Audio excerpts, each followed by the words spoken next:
Right then, it's a quick walk around video for absolutely lovely Honda Civic. It's a 1.6 diesel and it's the Sport Navi model.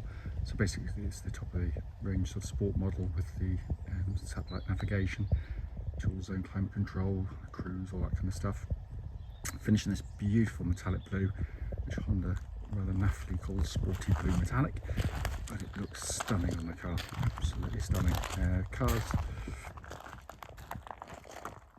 front end really clean, lights and levels clear, intact, there's no cracks or condensation.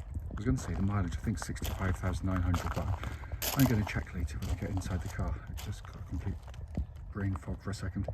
Bonnet exceptionally clean. Coming down the near side, still a really good looking car this. Near side very clean in the flanks, can't see any obvious indentations there. Alloys are generally good, there's obviously sign of wear and tear on them, but for 10 years old they're actually far better than most you normally see. Coming around the back, this facelift model, obviously when Sport came in, it's got the smoke glass, privacy, rear diffuse at the bottom. A little very subtle, but it actually gives the car a really lovely look. Very clean around the back. Offside, again, very nice down the flanks. Let me trip over myself there, there you go. It really is in very nice condition. Let's come to the back of the car. Absolutely cavernous boots on the Civics. All very nicely finished, and this one's in very good condition as well.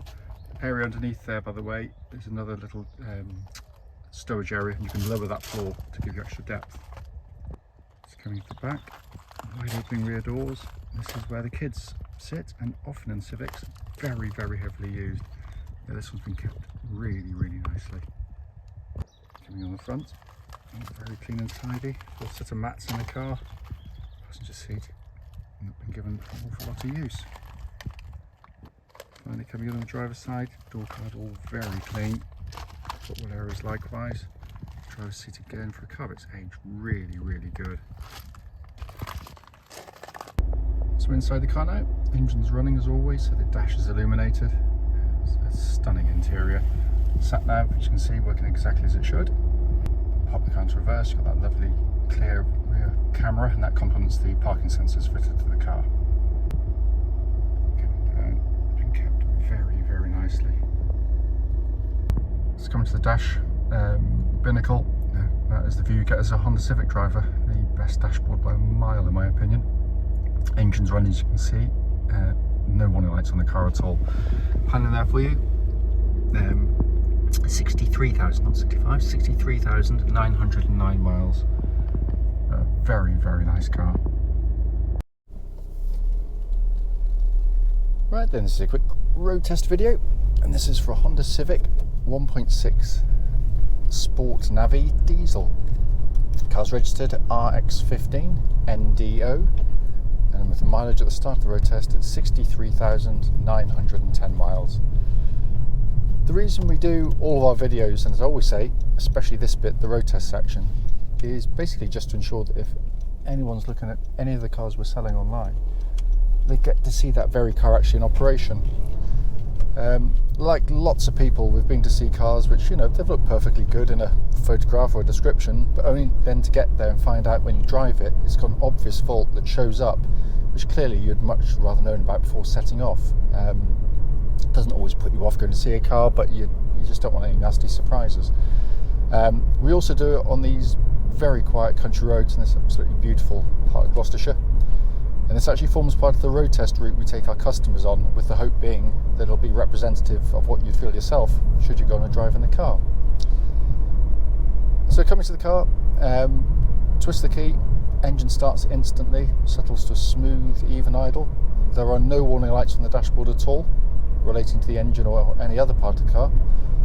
Temperature gauge running into third, which is exactly where it's meant to be on a Honda vehicle. It's a brilliant diesel engine in so many ways. It's got all the qualities you'd expect of any Honda engine. It's incredibly tough and reliable over big mileages, just with good regular maintenance. They're cam chain driven, so there's no cam belts to have to worry about, but they're also just a lovely engine to use. It's smooth, quiet, flexible, and very, very economical. You know, the economy comes pretty easily to these cars, but obviously if you use the little gear change prompts, it tells you when to change up, and use the econ mode on the engine, which works brilliantly on the car. They sort of help you develop a driving style which gets you that economy very easily indeed. I've just been driving a similar car to this, another 1.6 diesel, for the last week or so, averaging easily 72 to the gallon, so the economy is there. Engine then feeds through into the clutch and gearbox. Clutch in the car, absolutely perfect. Bite point, exactly where it's meant to be. It's nice and smooth in operation. Gear change, one of the nicest gearboxes you're going to use, which is usually the case with Honda. It's got a lovely kind of mechanical feel, which is hard to achieve because it's actually cable operated, which most modern front wheel drive cars are. But what this gives you is short throw, got a lovely weight as it goes into the gears. You can feel the synchro mesh as it goes in, but it's a lovely gear change to use, and that feels exactly as it would have done when it was new. There's just zero wear in that at all. Moving on to the steering and chassis of the car, always been a strong point of the Civics. It's one of the nicest cars in its class to drive, if not the nicest car, certainly for its vintage.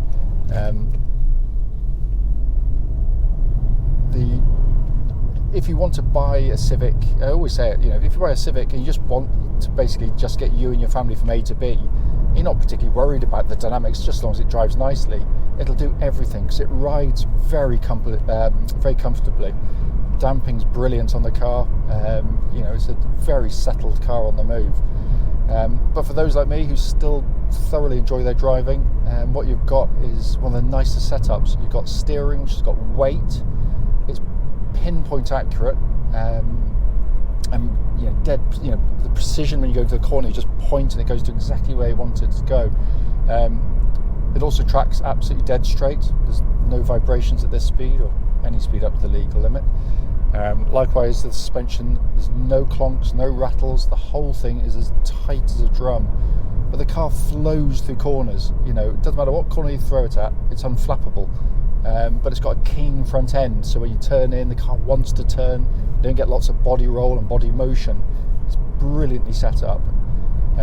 Brakes on the car, make sure no one's directly behind me, are good, nice and powerful. There's no pulsing or vibrations coming back through the pedal I can feel.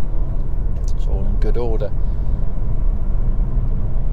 And then we come to the interior. The first thing you notice when you get into the car, of course, is it's a beautifully put together car. On the move, there's no squeaks, rattles. This is real world build quality, not what I call new car build, where they can make a car feel solid, but then after a few years on the road they start to rattle about and get clunky. These are very well made for the duration and life of the car. Nice materials used, huge amount of space in the car, absolutely amazing.